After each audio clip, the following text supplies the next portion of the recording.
Nieuwe gemeentebesturen in Zeeland. Dat betekent blije gezichten bij de deelnemende partijen en teleurstelling bij partijen die soms na decennia niet meer mee mogen doen. Maar dan is het wel des te zuurder nog een keer te constateren en te horen dat je ook niet uitgenodigd wordt voor een nieuw gemeentebestuur. En verder in deze Zeeland nu vandaag. Uitstel ontpoldering is onaanvaardbaar en Pien krabbelt op na een zwaar ongeluk.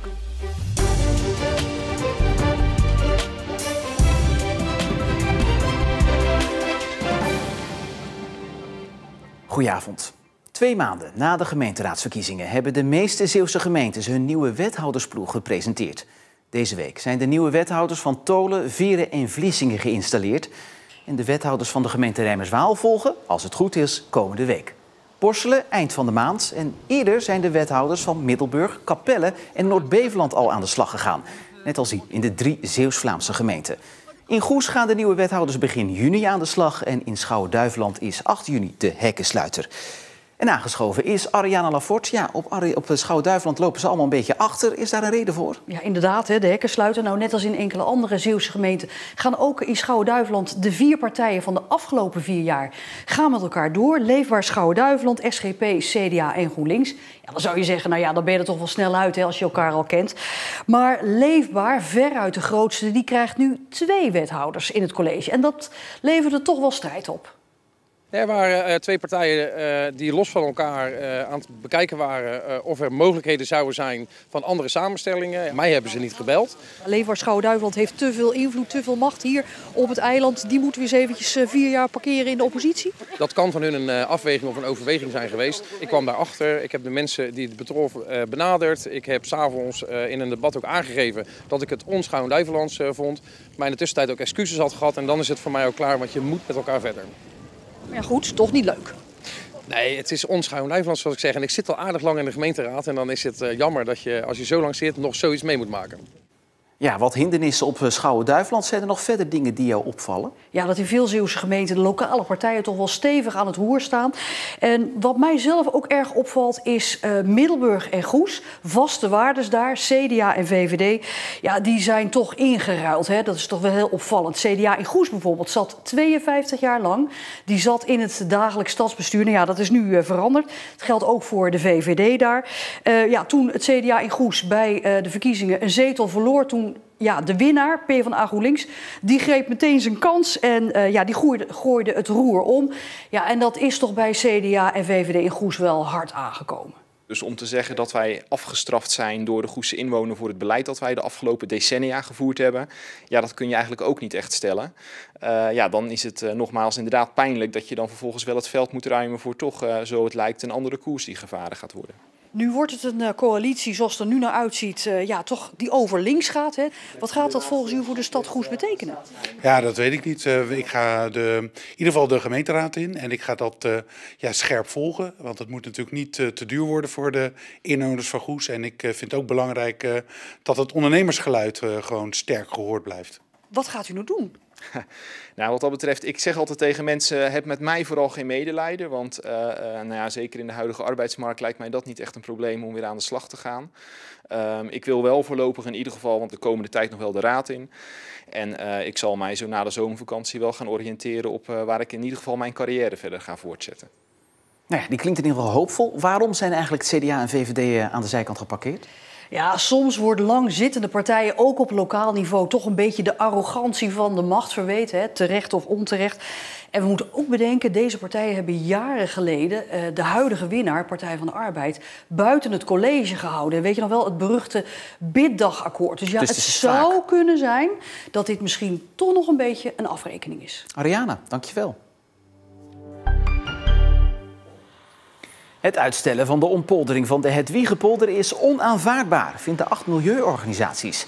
Uitstel zal volgens de partijen schadelijk zijn voor de natuur. De Tweede Kamer nam deze week een motie aan waarin wordt opgeroepen te wachten met het afgraven van de zeedijk totdat de effecten van PFAS-vervuiling duidelijk zijn. Tegelijkertijd willen de milieuorganisaties dat de PFAS-vervuiling bij de bron wordt aangepakt en zo snel mogelijk moet stoppen. Het nieuwe college van Veeren wil de parkeertarieven in de gemeente verlagen. Vorig jaar werd door het oude college langs de hele kust betaald parkeren juist ingevoerd. Daar ontstond veel discussie over, omdat er op sommige plekken €5 per uur moest worden betaald. Concreet zijn de plannen nog niet van het nieuwe college, maar het betalen op de Westkappelse Zeedijk is één van de aandachtspunten. En weinig bezette balkons vandaag in Sint Maartensdijk tijdens de Nationale Balkonbeweegdag. De ouderen die meebewogen deden enthousiast mee.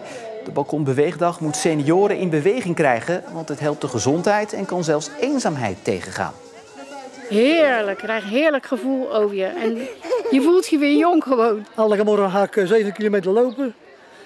En fietsen doe ik ook heel veel. Prima. Het idee van het balkonbewegen is tijdens corona ontstaan en moet een jaarlijkse happening worden.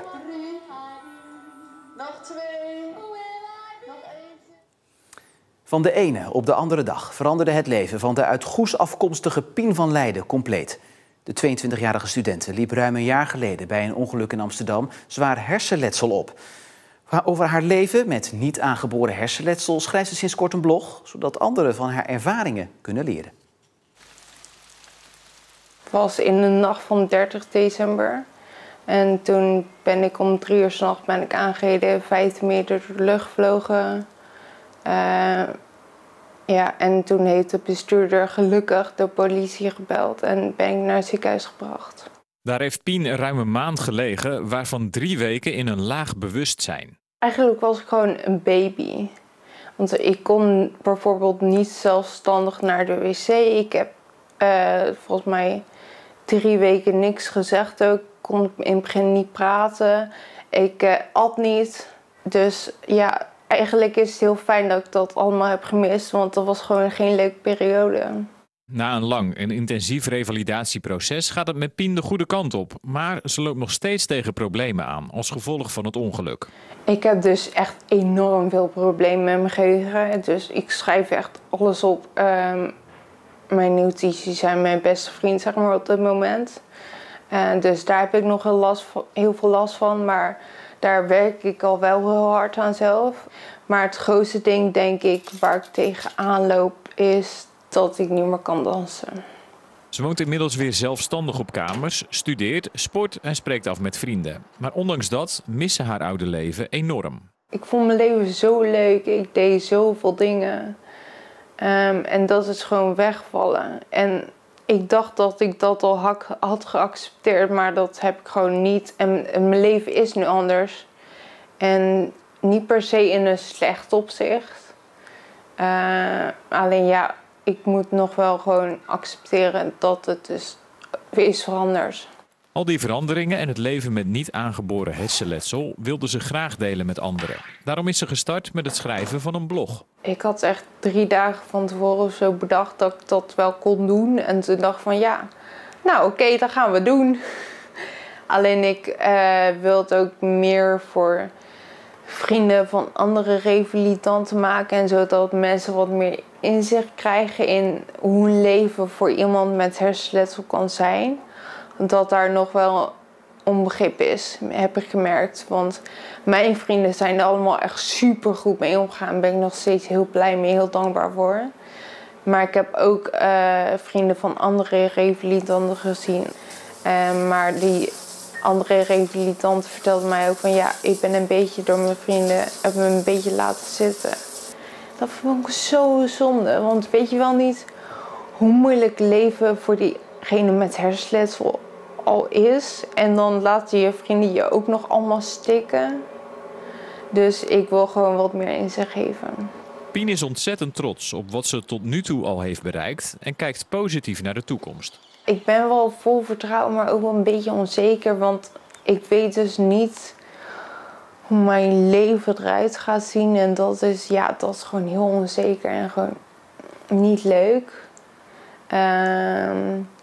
Maar ik heb ook wel vertrouwen in dat het goed komt en dat ik er gewoon ga komen. Al weet ik niet waar, maar ik ga er komen.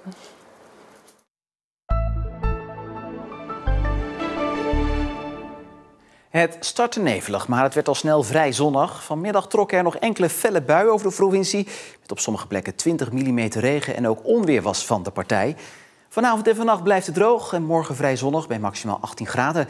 En zondag hetzelfde weer, maar dan wel warmer. Ja, en dan tot slot nog even dit. Want deze week was er consternatie in Ouwerkerk omdat op een nieuw plaatsnaambord een R was vergeten en er dus Ouwekerk stond in plaats van Ouwerkerk. Nu heeft de gemeente de fout vandaag hersteld met een bord met de juiste spelling met de groeten uit Zierikzee. Ja, en mijn naam is Martijn. Nog een fijne avond, een goed weekend en graag tot morgen.